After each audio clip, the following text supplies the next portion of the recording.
I've been teaching on this course for 4 years now, and to get the absolute best out of the course, the first thing is be prepared to step out of your comfort zone.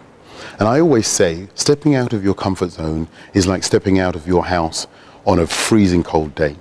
If you step out of the house and you're just outside the door, you're going to be cold.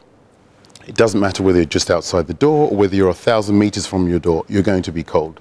So if you're going to step out of your comfort zone, you may as well step all the way out of your comfort zone, because it may be hard here, it may be difficult, it may be uncomfortable, but that's what happens when you're growing. And so when you then get back into your normal situation of work, you'll find everything you've learned here suddenly becomes that much easier. The second thing I would say is very, very important, is come prepared to give and receive very, very clear and concise feedback. The better the quality of feedback that you give, the better the quality of feedback you'll receive.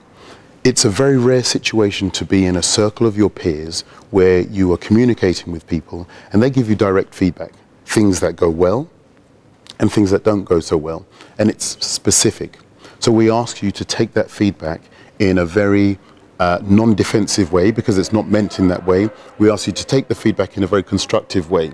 And being put in an environment like that is tantamount to growth. It's the perfect soup to be in order to be able to grow and expand your ability as a communicator.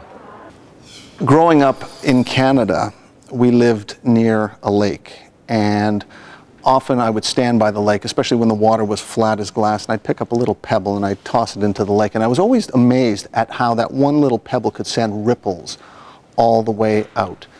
And, you know, I think it's a wonderful metaphor for public speaking, because every time we stand up in front of our audiences, we are throwing a pebble, metaphorically, into the audience. You don't want to be throwing rocks at your audience.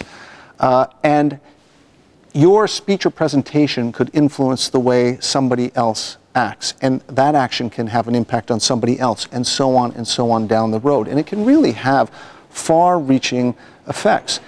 The reality is that we will almost certainly never know how far those ripples extend, but knowing how far they extend is far less important than picking up that pebble in the first place and tossing it, standing up and giving that speech.